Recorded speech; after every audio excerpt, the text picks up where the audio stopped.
Okay, welcome. So this is Marc Applebaum. I've been teaching phenomenological psychology for going on 16 years, and I'm happy to be joined by my friend and colleague Scott Churchill to begin a conversation about his excellent book, Essentials of Existential Phenomenological Research. So I thought we might start with just a short introduction from you, Scott. Okay. Well, my name is Scott Churchill. I came to phenomenology as an undergraduate at Bucknell in the late '60s, reading Existentialism from Dostoevsky to Sartre.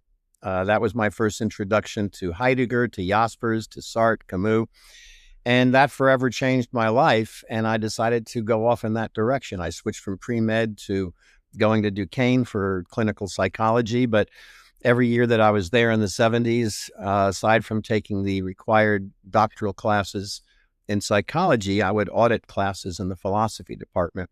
So I was very fortunate to have among the best available scholars in the world who either taught there or who came as visitors, including the first week where we had Merleau-Ponty's graduate assistant teaching us a mini course on Merleau-Ponty's psychology. So Yeah. I'm very fortunate for the education I got from Duquesne. And then for 45 years after that, at the University of Dallas, I taught phenomenology virtually every year, either in research courses or subverting other courses like animal behavior to phenomenological ethology, studying ecology Mhm. as eco-phenomenology. Trips to the zoo. We're still doing Von Uxküll, the phenomenologist of animal world. So Yeah. teaching film, which is very phenomenological in terms of the approach to how we experience film, how meaning is communicated. I've had a very a good academic life with the freedom to explore just about every avenue that I wanted to, and it culminated in the writing of this little guidebook for the APA Essentials of Qualitative Research series, which I was Mhm. tickled to be able to represent my subfield, which is the field that grew out of Duquesne, but I see it as a field with all of the kindred thinkers and researchers who have drawn upon the phenomenological tradition. So Yeah. uh, I think in my work is one of consolidating and giving my students all of the primary sources that I started with, uh, so that the book is kind of a celebration of all of those sources.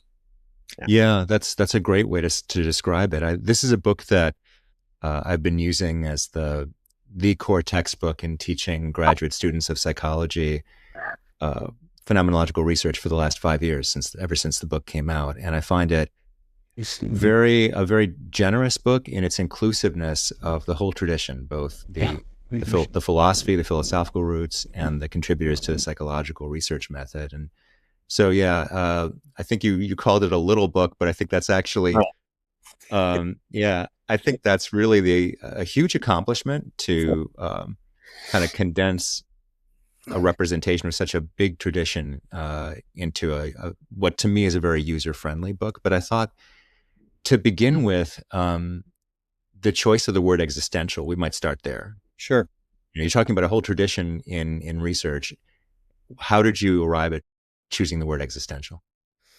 Well, what made it easy is that when I went to Duquesne, and what attracted me to going there was that every single course description in the Duquesne psychology department catalog began with an existential phenomenological approach to human development, an existential phenomenological approach to social psychology. The entire inventory of every course, 30 or so courses, undergraduate and graduate, every course was existential phenomenological. Hmm. And I can tell you that when I wrote my first handbook chapter back in 2000, entries on phenomenology and phenomenological psychology, I was doing some research on the history of those terms. And it turned out that the term existential psychology came along first in America, and phenomenological philosophy was seen as the methodology that one would use in psychology to pursue existential questions. But the phenomenological method of reflection, bracketing preconceptions, of trying to intuitively become present to the meanings in the other's experience, tapping into empathy. Those kinds of things are the methodological contributions of phenomenology. But the center of the whole thing was existential psychology. And over time, it was just the habits of the way we spoke. We dropped the word existential out because it was quicker to say phenomenological psychology than to have to rattle off existential phenomenological psychology, until it became important, I realized, to remind people, especially at conferences, what is the existential in existential phenomenology, and where does that come from? So the way I answer that question is the first page of the first chapter of Heidegger's Being and Time, where he says the essence of this entity, Dasein, the term he uses in German to refer to the being of the human being, the essence of Dasein lies in its to be. And then the next paragraph, he reiterates that with another word. The essence of this entity lies in its existenz, the German word ending in a Z, existenz, which means for Heidegger, comporting oneself toward one's being. The future pitched comporting of myself toward my essence. My essence lies in my existence. So the existence and the to be, the to of to be implies the not yetness of it. So the being that I am on the way toward becoming, that's another Heideggerian term, unterwegs, underway, on the way. The being that I'm on the way toward becoming is a being that I comport myself toward choosingly. I choose, I project myself into possibility. So for me, the meaning of the word existential is contained in that Heideggerian radical reorientation where we are invited to understand ourselves, not just in terms of who we have been, but who we are not yet. Sartre makes a big deal about that in the beginning of Being and Nothingness. He quotes Hegel, and I love the play on words in Hegel's statement, Wesen ist, was gewesen ist. Essence, the word for essence, is a part of the verb to be, the present perfect. I am, ich bin, I have been, ich bin gewesen. Wesen, essence, ist, was gewesen ist, what has been.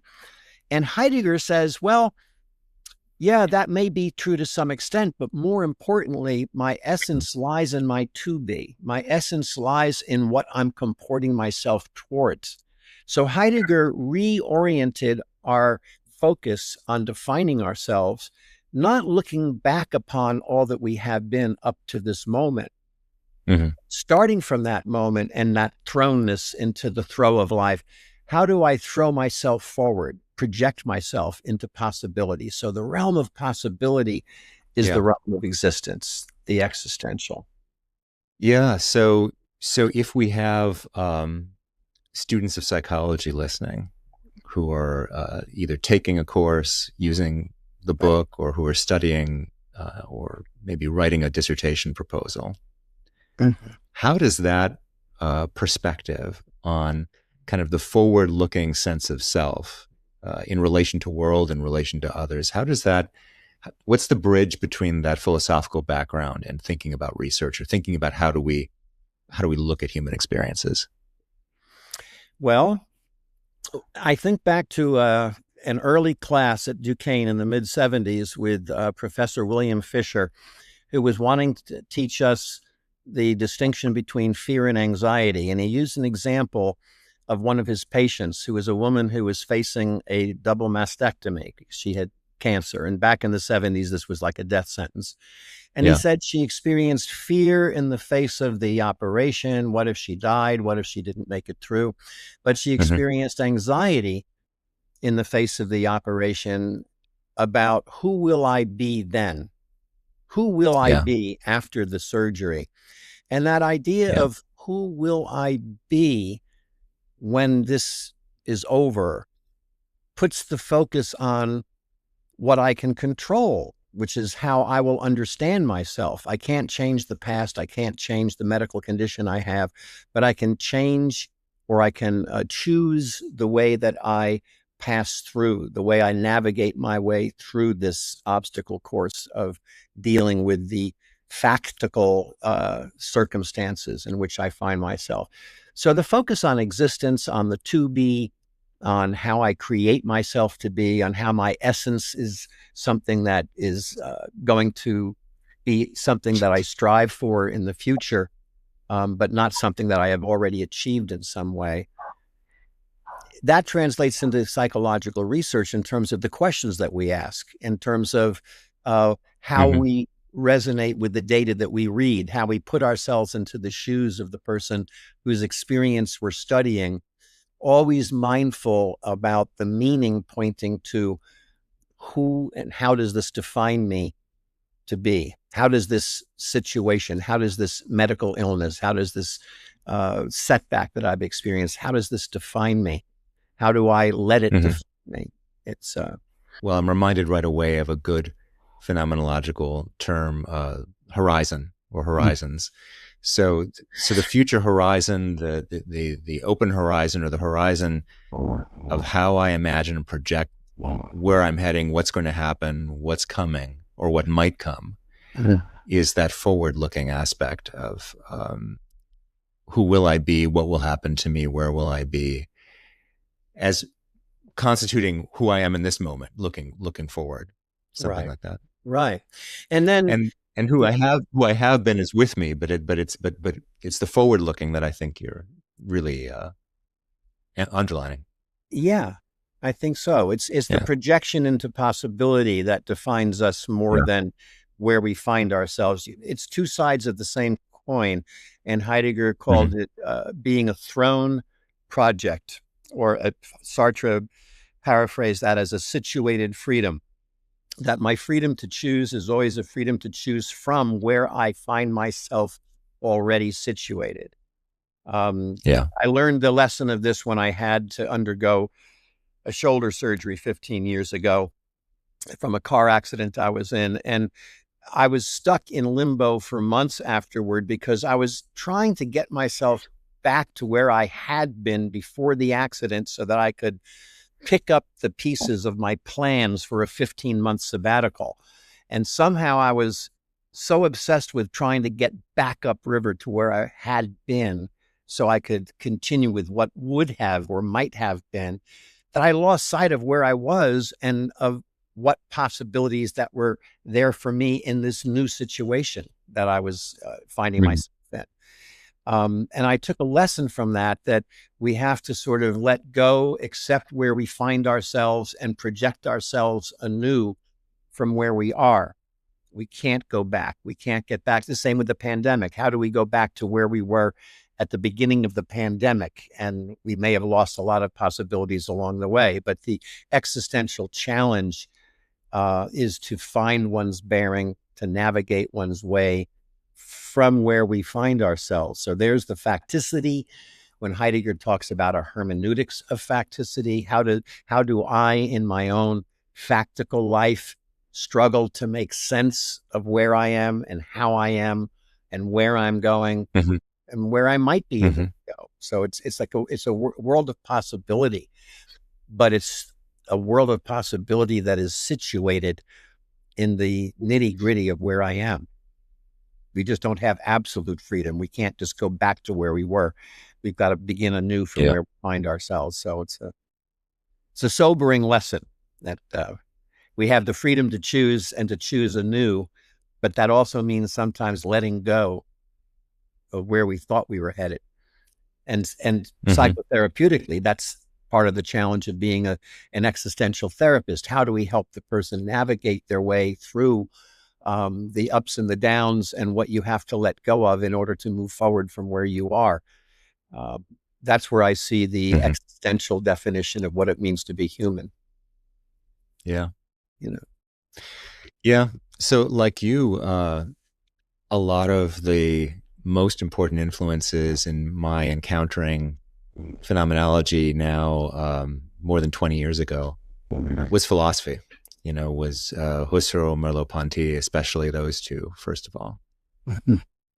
Yet I think a lot of the students who show up in my classroom for an advanced research methods course might be surprised in opening up the first chapter of your book, just how much philosophy is in there. Mm. Since they're taking a psychology degree. So it's not strange for you and me, but I still think it's worth the question, well, how come there's so much philosophy? Like so many of the names that we've mentioned today are philosophers. Like, how come? Yeah, it's a good question. I think the series editors were asking themselves that, because when I got the first draft back, which had 2 introductory chapters, maybe I was mimicking Heidegger, whose Being and Time has introduction 1 and introduction 2, but I had 2 separate introductory chapters, and there was 60% of both of them had strike through. And the comment was that they each hated philosophy when they were in college, and my book sounded like more philosophy to them. So, and this is the press. This is the press. Yeah. The American Psychological Association series editors. Bravo. Even though a requirement of having a book in the series was to indicate your philosophical foundations, but the philosophical, their philosophical foundations of their own book, Consensual Qualitative Research, was that if we have a team of researchers, we consent to seeing things the same way. And that's our philosophy. We're going to work together on a research project, and we're going to arrive at the consensual meanings that the group of us see in the data. That's my philosophy. I asked the question when I visited Duquesne 10 years ago for one of their alumni conferences, and there were 2 of their graduates had just gotten their doctoral degrees, and they were presenting their work in Pittsburgh with children.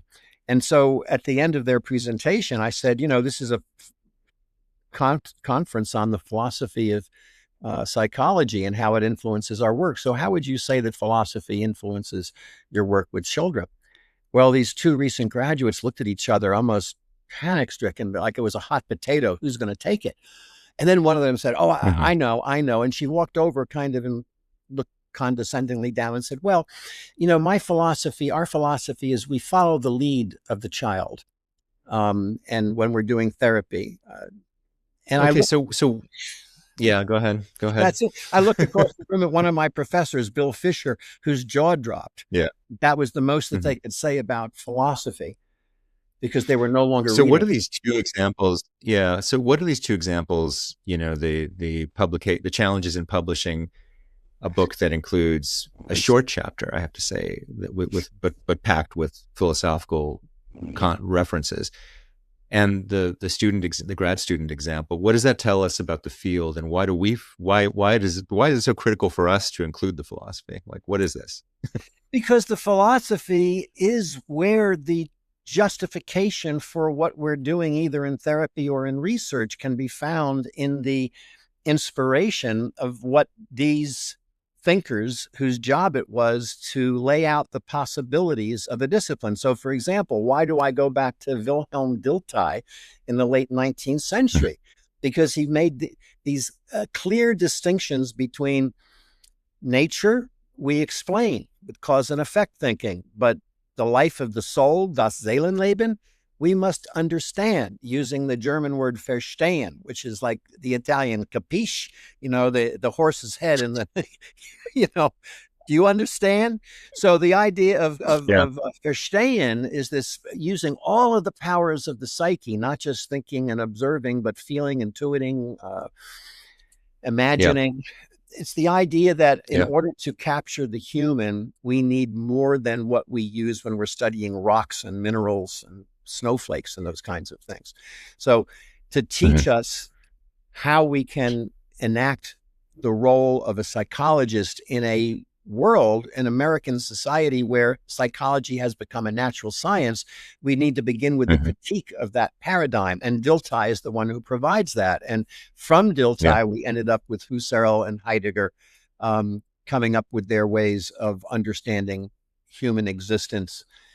But it can take a year to read through any of these texts. So I, in the book, went right for I thought the quickest, easiest way to capture that was by introducing the key insight of existential philosophy as expressed by Viktor Frankl, the greatest of human freedoms is the freedom to choose your attitude in any given set of Mhm. circumstances. I may not be Mhm. able to choose my way out of those circumstances, but I can at least choose my attitude within those circumstances. I think that's a Yeah. vivid way of the student who's never read philosophy to say, oh, Yeah. I get it. It's not how the circumstances determine me. It's how I navigate my way through circumstances. It's not the effect Yeah. of the situational variables on the participant. It's how the participant navigates their way through the situation using free will, free choice. So instead of Yeah. looking for what makes us determined by our circumstances, which is what traditional psychology focuses more on, and existential Mhm. psychology is liberating because it's inviting us to realize that we can choose this way or that way. We have alternatives within the Yeah. limits of our situation. So I start with Frankl to anchor it and then quickly go into Heidegger. The sentence I gave you, the essence of the human being lies in its to be. And from Yeah. there, segue into Jean-Paul Sartre, who was a philosopher who took Heidegger and Husserl and brought them down into the mundanity of everyday life. The waiter in the cafe who's in bad faith Yeah. because he tries too hard to be the waiter in the cafe, where Sartre distinguishes between the temporality of psychic determinism, where everything is caused to be by the immediate circumstances, versus the temporality of existential time, where we are transcending ourselves toward future possibilities. So you get someone like Sartre who talks about two different kinds of reflection. And then next thing you Yeah. know, I'm thinking, well, there's Schutz, who talked about because motives, which are constituted by the impure reflection of reductionism, of explanation, and the Mhm. purifying reflection of the phenomenological attitude, which opens up the realm of possibility. So the philosophy is there because when you give your students some of those readings and when you take them through those readings, they see that this is really substantive. This isn't just someone sitting down saying, well, my philosophy is we should focus on choices rather than circumstances, or choices rather Yeah. than causes. It could be either way. Right. Yeah. Yeah. Yeah. No, well, but I think so. So philosophy is where we get to ask all those questions. How am I oriented? Who am I? What is human? What's our view of human being in the first place? Why are we conducting research? What are our assumptions? The philosophical dimension of the phenomenological tradition that we inhabit is where all of these are live questions because they're framing questions for whatever it is we're going to do. Yeah. So it's the why, and it's also the beginning of, I think, helping our students grasp what are the assumptions they already have that they're not aware of yet or not fully aware of yet Yeah. about what psychology is, about what science is, about what research is, all of these things. But I think that the flavor of all those examples conveys the kind of questioning that you and I think would agree it's necessary to prepare the ground for doing research that's really going to contribute to understanding human being Yeah. more And fully. I find that Yeah. in order to get like a class of undergraduates or even graduate students on the same page, for many years when I would teach research classes, I would launch right into Georgie and to the methodologists that I learned from at Duquesne, and we would collect data. Yep. And it finally occurred Yep. to me in the last year that I was teaching this stuff at University of Dallas, I didn't know who the students were going to be in the class because I was no longer teaching the foundations of psychology, where I would introduce Frankl and Rollo May and Carl Rogers Yeah. and Jean-Paul Sartre. So I talked to my co-teacher, Amy Fisher-Smith, and I said, would you be agreeable to starting our research semester? Because we had the luxury of a junior year, second semester introduction to phenomenological research. Then in the fall, phenomenological research part 2. Then in the spring, Mm-hmm. the senior year thesis. So we had a 3-semester sequence that followed the students beginning with quantitative research in the fall of their junior Mm-hmm. year. So we're making a segue Right. from teaching them quantitative research, Y equals F of X, where the students come into our class and we're asking them, what do you think your research topic's going to be next year for your thesis? And every last one of them is, I want to understand the effect of the loss of a child on the parents. I want to study the effect of the divorce of the parents on the teenager. I want to study the Yep. effect of social exclusion. And then we have to realize, my gosh, they've been poisoned already by this reductionistic explanatory paradigm. Now, Yeah. I understand Freud when he says you have to unlearn everything you learned in medical school to learn how to be a psychoanalyst. How do you Uh-huh. undo this thinking in terms of cause and effect? And so it becomes, well, how do I help the Yeah. students to reframe? How do I choose from within the circumstances? So I said, we need some common points of reference. So what we did is we started with Viktor Frankl's Man's Search for Meaning and Rollo May's Psychology and the Human Dilemma, which the dilemma is basically that we're subjects and objects at the same time. And how do we deal with that as psychologists? And when we finished that, we went to the next books from each of them. There was a book by Frankl, Yes to Life, and there was a book by Rollo May, The Discovery of Being, that went deeper into the philosophy in case. And then we read some Ernie Keene, who was a phenomenologist at Bucknell, Whatever Happened to the Psyche in Psychology. We were reading Carl Rogers. And so here it was a research course, but we were wanting to put ourselves on the same page by having this literature that the whole class read and was inspired by to help them choose what's the research question that we're going to ask. We're not going to ask about the effect of stimulus conditions on the lab rat or the effect of life circumstances on the individual, because we're not looking for cause and effect. And where that comes out beautifully is in some of that literature. So I find that to teach this approach, you don't have to start with Heidegger and Husserl. You can start with Rollo May. You can start with some Viktor Frankl, because it communicates to the student where we're going to be headed when we do the research later in the semester. And they get excited about it, and then they want to be psychologists. They want to be researching this stuff. Oh my gosh, now I see what I can do in research instead of looking for effects, the cause-effect relations. Great. Yeah. Great. We'll pick it up next time. Yeah. Thank you. Yeah.